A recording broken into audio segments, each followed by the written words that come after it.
حضرت یونس علیہ السلام کی دوستی ہوگی حضرت جبریل امین سے، تو جناب جبریل ملنے آئے۔ حضرت یونس علیہ السلام فرمانے لگے جبریل میرا دل کرتا ہے مجھے اس بندے کی ملاقات کرا جو اللہ کا سب سے زیادہ عبادت گزار بندہ ہے۔ حضرت جبریل امین لے گئے دور دور فلسطین کے علاقے میں، اور لے جا کر ایک بندے سے ملاقات کرائی جس کی دونوں آنکھیں بھی کوئی نہیں تھی، دونوں بازو بھی کوئی نہیں تھی، دونوں پیر بھی کوئی نہیں تھی، اور اس بندے کی زبان پر لفظ بڑا کیا جاری تھے، یا اللہ تیرا شکر ہے، یا اللہ تیرا، بول کے کہیے یا اللہ تیرا، اے اللہ تیرا شکر ہے، شکر شکر کر رہا تھا۔ حضرت جناب سیدنا یونس علیہ السلام کہنے لگے میں نے تجھے عبادت گزار کو ملانے کو کہا تھا، تو کہاں لے آیا؟ حضرت جبریل کہنے لگے یا یونس یہ ہر چیز جاننے کے باوجود اپنے رب کی رضا پہ راضی ہے۔ اس وقت دنیا میں نبیوں کے بعد جس سے اللہ سب سے زیادہ پیار کر رہا ہے وہ یہی بندہ ہے، یہ اپنے رب کی رضا پہ راضی ہے۔ اے تن میرا کنگھی ہوئے تے میں زلف سجن دی باواں، تے پوش میرے دی جتی بن جائے تے میں یار دی قدمی آواں، مارو مارو مینو مار مکاؤ کوئی عذر نہ پیش لے آواں، تے جے سونا ہی میرے دکھ وچ راضی، جے سونا ہی میرے دکھ وچ راضی، جے سونا ہی میرے دکھ وچ راضی، تے میں سکھ نو چلے ڈاواں، مالک ہی جب اس حال میں راضی ہے تو بس ٹھیک ہو گیا، ٹھیک ہو گیا۔ وصل اچھا ہے نہ فراق اچھا ہے، بس جس حال میں محبوب رکھے وہی حال اچھا ہے، بس جس حال میں انہوں نے رکھا بات ٹھیک ہو گئی۔ اس میں اب انسان شکوہ کرتے پھرے کہ یہ کس طرح ہے وہ کس طرح، اپنے آپ کو مطمئن رکھا ہے۔ مشکل کے بعد جو آسانی آئی، حضرت لقمان حکیم ان کے نام پر قرآن مجید کی پوری سورت ہے۔ حضرت لقمان حکیم علیہ رحمہ آپ اپنے بیٹے کو نصیحت کر رہے تھے، کہنے لگے بیٹا کو مشکل آئے تو گھبرانا نہیں، کوئی مشکل آئے تو کرے بیٹوں کو سمجھ آ جائے کہ مشکل آئے تو، سمجھ آ رہی ہے بات کی، مشکل آئے تو، اور کیا خوبصورت جملے، بیٹے کو بٹھا کے کہتے ہیں بیٹا چھوٹی مشکل آئے گی تو اللہ بڑی مشکلات آسان کر دے گا، سمجھو چھوٹی مشکلات آئیں تو اللہ نے بڑی مشکلیں اس نے آسان کر دی۔ اور آپ کو بتاؤں اصل انسان ہوتا ہی وہ ہے جو مشکلوں میں جینے کا ڈھب سیکھ جاتا ہے، وہ بن جاتا ہے جو کرب کے حالات میں جینے کا سلیقہ سیکھ جاتا ہے۔ اپنے بچوں کو یہ سمجھانا، حضرت لقمان بیٹے مشکل آئے تو گھبرانا نہیں، بڑی کو ٹال دیتی ہے، وہ نیکی کا اور آسانی کا پیش خیمہ ہوتی ہے، اللہ اس کے بعد آسانی سمجھا رہے ہیں۔ کچھ دنوں کے بعد کہنے لگے آؤ فلاں اللہ کے نبی کی ملاقات کو چلے، فلاں نبی علیہ السلام سے ملنے چلتے ہیں۔ اس زمانے میں جو نبی تھے ان سے ملنے چلے گئے، بیٹے کو بات یاد تھی، گھوڑے پہ بیٹھے، امام ابن جوزی نے اس کو لکھا ہے، گھوڑے پہ بیٹھے تھے دونوں کے پاس گھوڑے تھے۔ اب رستہ بہت زیادہ تھا، کھانا ساتھ لے لیا، پانی ساتھ لے لیا، رستہ لمبا تھا، صحرا کا علاقہ تھا۔ جب جانے لگے تو اتنی سخت گرمی ہوئی کہ گھوڑے بھی بے ہوش ہونے لگے، اچانک ایسی گرم لو چلی کہ گھوڑے بھی۔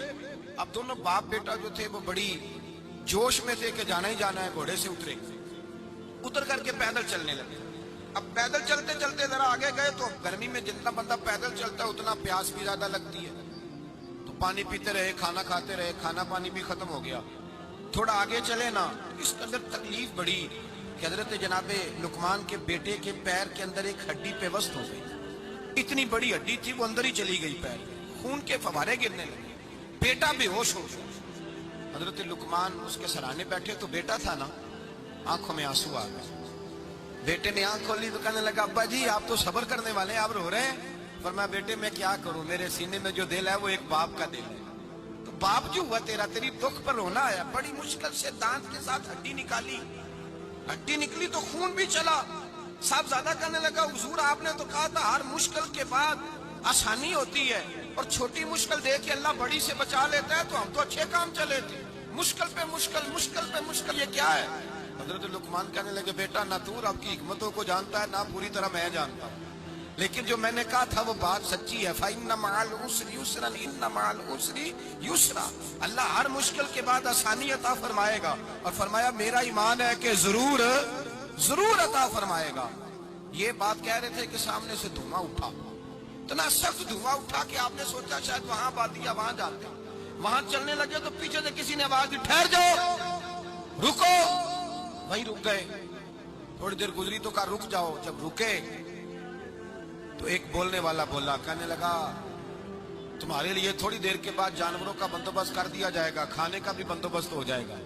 بچے کا پیر بھی صحیح ہو جائے گا, چلے جانا, لیکن ذرا ٹھہرو. حضرت لقمان کہنے لگے بولنے والے تو کون ہے؟ تو کہنے لگے میں اللہ کا فرشتہ ہوں, میں اللہ کا فرشتہ ہوں. کہا اللہ کے فرشتے اور یہ سارا کچھ کیا ہے؟ تو فرشتہ کہنے لگا اصل بات یہ ہے کہ سامنے بستی پر مجھے عذاب نازل کرنے کا حکم ملا تھا, آپ بڑی تیزی سے آ رہے تھے, میں نے رب سے دعا کی کہ اللہ اس باپ بیٹے کی غلطی کوئی نہیں, مہربانی فرما. رب نے پہلے آپ کو صحرا میں الجھایا, پھر میری دعا کی برکت سے آپ کے گھوڑے ٹھہر گئے, پھر میری دعا کی برکت سے آپ کا پانی ختم ہوا, پھر میری دعا کی برکت سے آپ کے بیٹے کو زخم آیا, پھر میری دعا کی برکت سے سامنے سے دھواں اٹھا. فرمایا یہ جو تمہیں مشکل پہ مشکل آ رہی تھی, یہ تو میرا رب تمہیں عذاب سے بچانا چاہ رہا تھا. یہ جو تمہیں مشکل پر مشکل آ رہی تھی تو میرا مالک تمہیں عذاب سے بچا رہا تھا, تم سمجھ نہیں رہے تھے.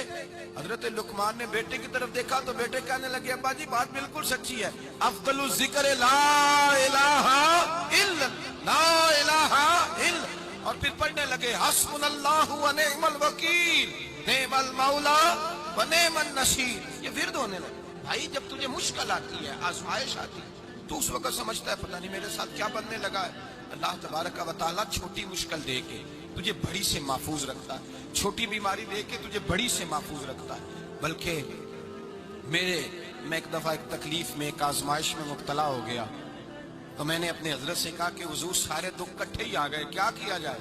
تو آپ فرمانے لگے بڑے خوش نصیب ہو, جوانی میں اللہ نے دکھ دے دیے, بڑھاپے میں آئے تو برداشت نہیں ہوتے.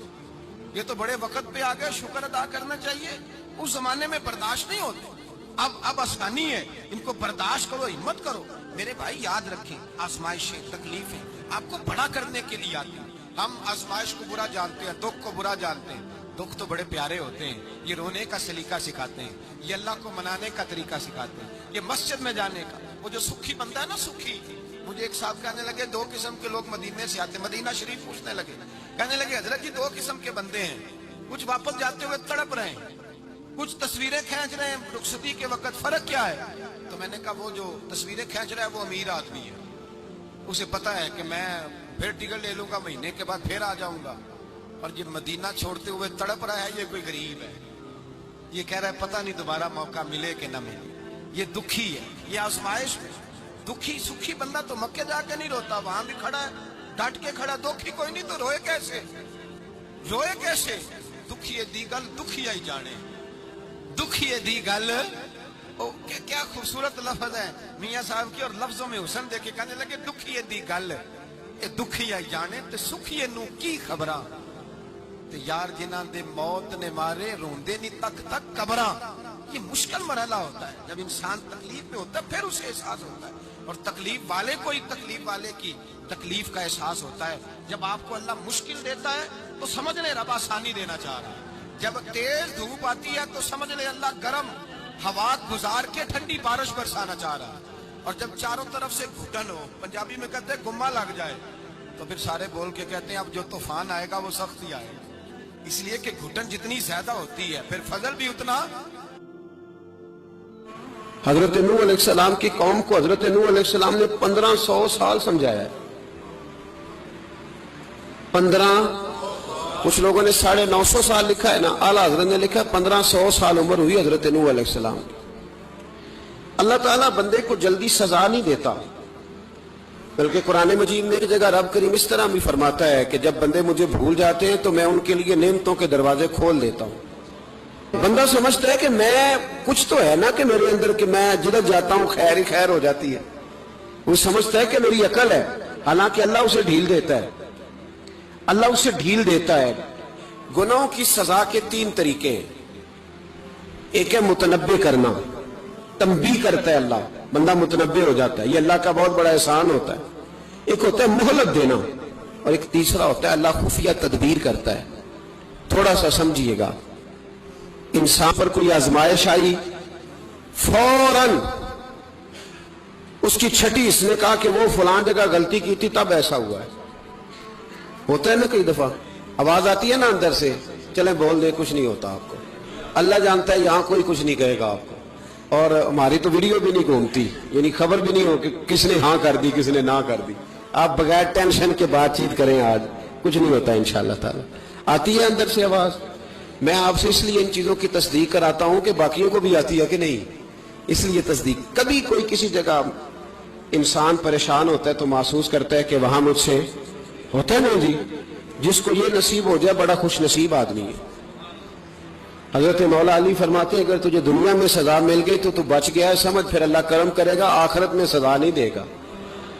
اور یہ یاد رکھ لے وما اصابکم من مصیبت فبما کسبت ایدیکم ویعفو عن کثیر.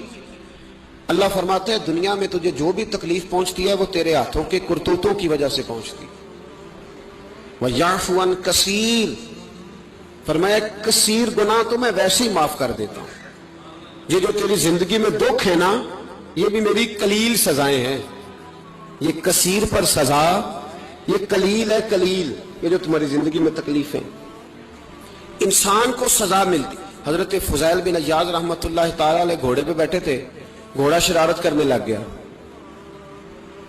اچھلنے لگ گیا، کودنے لگ گیا. تو حضرت فضیل بن عیاض نیچے اترے، ایک کونے میں جا کے نماز کی نیت باندھ لی، 2 رکعت نماز پڑھی، پھر دیر تک استغفار پڑھتے رہے، روتے رہے، دعا کرتے رہے.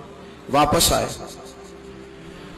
خادم عرض کرنے لگے حضور سمجھ نہیں آئی، گھوڑے نے تھوڑی سی شرارت کی، وہ بدکا ہے، آپ نے اس کو چھوڑا ہے اور چھوڑ کر کے آپ نماز میں لگ گئے. تو حضرت فضیل بن عیاض فرمانے لگے جب بندہ اللہ کی نافرمانی کرتا ہے نا تو جو چیزیں اس کی فرما بردار ہوتی ہیں وہ اس کی نافرمانی کرنے لگ جاتی.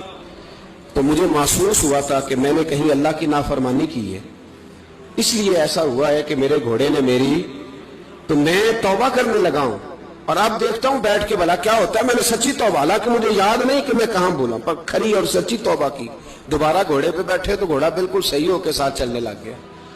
میرے بھائی جب یہ تنبیہ ہے اللہ کی طرف سے، یہ متنبہ کیا جاتا ہے کہ تو بعد آ جا. بہت ساری جگہوں پہ انسان کو وقتی طور پر اگر سزا مل جائے، نبی پاک علیہ السلام کی خدمت میں ایک صحابی آئے، بات مضبوط کر دوں، واقعہ سنایا ہے نا تو کچھ لوگ سمجھتے ہیں کہ یہ واقعہ ہے، تو میں ایک حدیث پاک امام بہقی کی لکھی ہوئی عرض کرتا ہوں. نبی پاک علیہ السلام کے ایک صحابی آئے اور ان کا سر پھٹا ہوا تھا،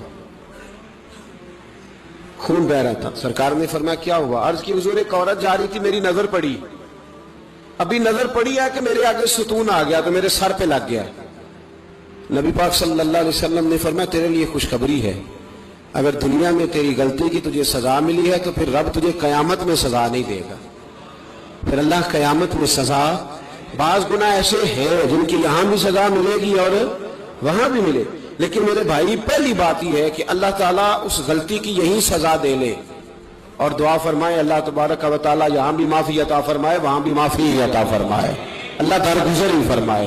لیکن میرے بھائی ایک تو یہ سزا، ایک سزا یہ ہوتی ہے کہ انسان جب گناہ کرنے لگتا ہے تو اللہ نعمتوں کے دروازے کھولتا ہے، مہلت دیتا ہے.